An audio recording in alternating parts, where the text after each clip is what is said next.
Jangan lupa subscribe YouTube channel Metro TV News dan jangan lupa nyalakan notifikasinya.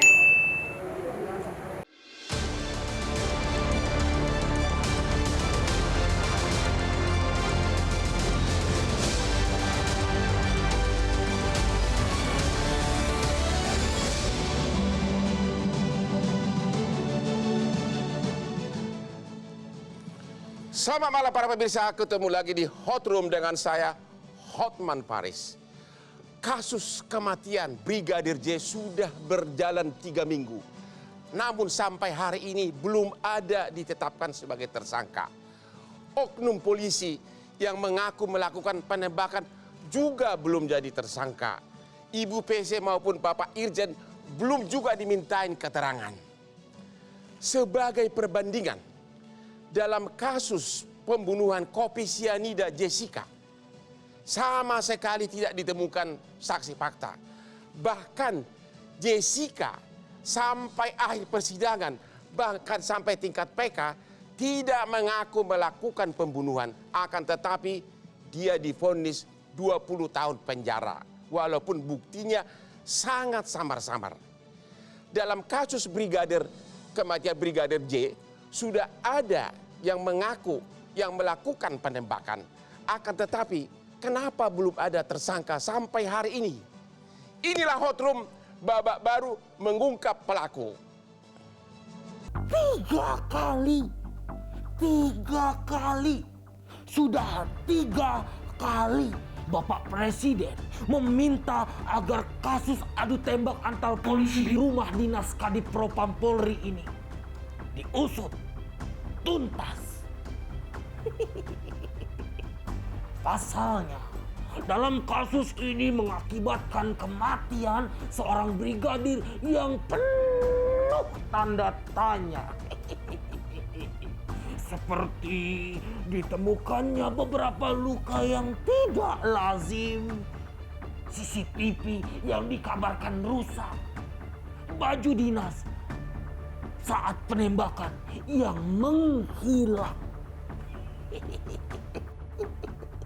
dan beberapa kejanggalan lainnya. Setelah Kapolri menginstruksikan pembentukan tim khusus, sedikit demi sedikit titik terang mulai menghampiri. Apakah kasus ini akan terus menjadi misteri? Akankah kejanggalan di rumah jenderal akan terus berlanjut? Misteri Iusi berharap semoga kasus ini dapat terpecahkan. Karena serapi apapun ditutupi, ingat, kebenaran pasti menemukan jalannya sendiri.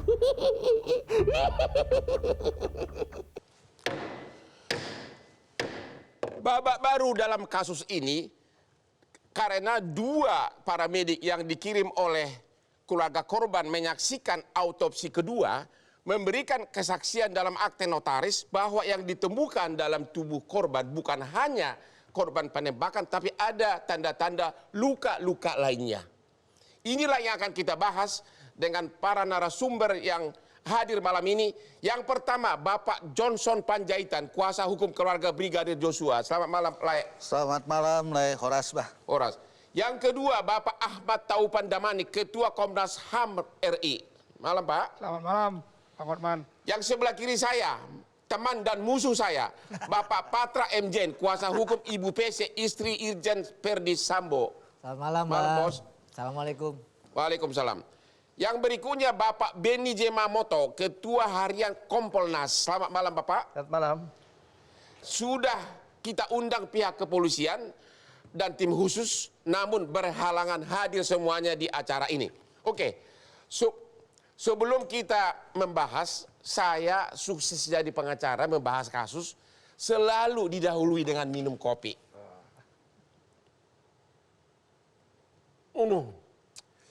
Ini bakal terungkap nih siapa pelakunya nih. Oke? Untuk itu kita akan lihat dulu yang pertama video dari pernyataan Bapak Jokowi.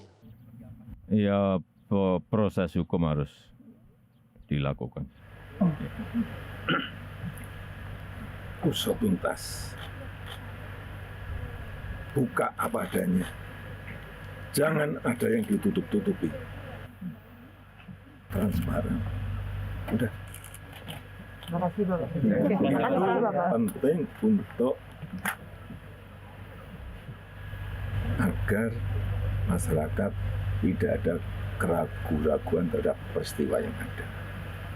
Oke, berikut ini ada grafis yang adalah kutipan dari isi akte notaris dari kesaksian 2 paramedik yang dikirimkan oleh keluarga korban waktu autopsi kedua.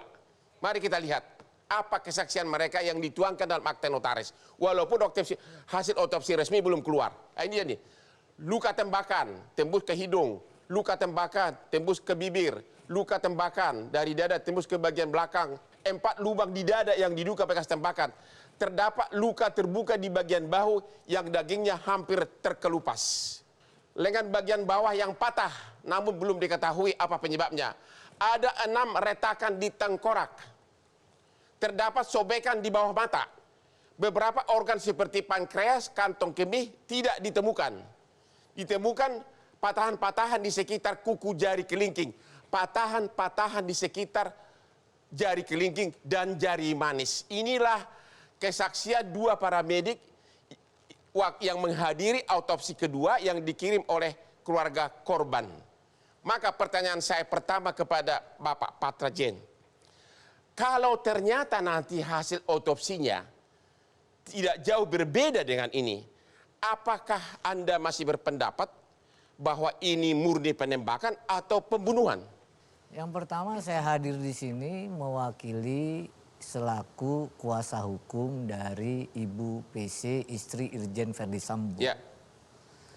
Oleh karenanya pertanyaan itu ya menurut saya bukan pertanyaan bagi saya tapi seluruh masyarakat. Karena masyarakat seperti tadi kita sudah lihat statistik ingin tahu apa terjadi sebenarnya dan diusut tuntas. Nah saya garis bawahi tadi ya. Presiden Jokowi menyampaikan usut tuntas itu kan ada 2 sekarang ya yang mau diusut tuntas itu baik satu laporan pembunuhan berencana, kemarin kebetulan saya ketemu di Mabes sama Bang Johnson ya. Yang kedua jangan lupa ada juga laporan dugaan kekerasan seksual. Ya. Nah, oleh karenanya yang mau saya sampaikan adalah kita ini dan Presiden Jokowi menandatangani ya pada 9 Mei 2022 yang disebut dengan Undang-Undang Nomor 12 tahun 2022 tentang tidak pidana kekerasan seksual. Ini di Indonesia ini hampir maju sekali dibandingkan Asia begitu. Nah, yang mau saya sampaikan adalah terkait laporan dari Ibu ya, terkait laporan ini juga sedang diproses hukum ya. Maka kalau kita bicara pengusutan tuntas ya, setahu saya selaku pengacara dan Bang Hotman juga pengacara, maka sudah pasti ada yang namanya rangkaian peristiwa pidana. Oke, pertanyaannya begini. Kita fokus dulu ke topik kita. Sebagai ahli hukum, Bapak ini kan ahli hukum senior. Kalau ternyata hasil autopsi nanti tidak berbeda dengan isi akte notaris, artinya ditemukan luka-luka lain selain luka tembak. Sebagai ahli hukum, terlepas dari sebagai kuasa hukum, apa pendapat saudara? Apakah ini penembakan atau memang ada penganiayaan atau apa? Sebagai ahli hukum. Saya nggak bisa menduga. Kenapa? Ya. Bahwa yang disebut dengan autopsi atau bedah mayat itu hanya salah satu alat bukti. Alat bukti itu hanya bukti surat nanti hasilnya. Cuman kalau untuk membuktikan sesuatu ya tentu nanti ada yang namanya pembuktian di persidangan. Dan harus ada kesesuaian antara keterangan saksi mungkin ya dengan keterangan terdakwa dan juga bukti surat. Jadi kalau ini sebenarnya hanya satu alat bukti kok. Terima kasih. Belum ada yang lain. Sekarang ke Pak Johnson. Ya. Ini 2 paramedik yang dikirim keluarga memberikan kesaksian bahwa selain bekas luka tembak ada luka-luka lain. Apa komentar Anda? Apakah ini masih murni penembakan atau penganiayaan atau pembunuhan? Yang pertama kita ngomong hukumnya dulu ya. Ya. Hukumnya kami baru saja terima tanggal 22 Juli soal SP2HP dari Mabes Ya. dan kemudian juga mereka memberitahukan kepada Kejaksaan Agung Ya. SPDP bahwa sudah dilakukan penyidikan kasus pembunuhan berencana pasal 340, pembunuhan 338, kemudian 351 penganiayaan berat, jungto pasal 55 dan pasal 56. Jadi sudah resmi naik ke tingkat penyidikan menjadi kasus pembunuhan berencana. Ya. Mulai kapan itu? Mulai tanggal 22 Juli. Dan kami baru saja diperiksa kemarin sebagai pelapor di Ya, Mabes. ya. Ya. Cuman pertanyaannya, ternyata di SP2HP ini kemana saksi-saksi yang lain? Karena sekarang yang dipertontonkan itu kan seolah-olah pemeriksaan saksi sudah dilakukan oleh Komnas. Ya. Di mana yang lain-lain sudah diperiksa. Sementara kasus kami hanya keluarga saja yang sudah diperiksa. Ya.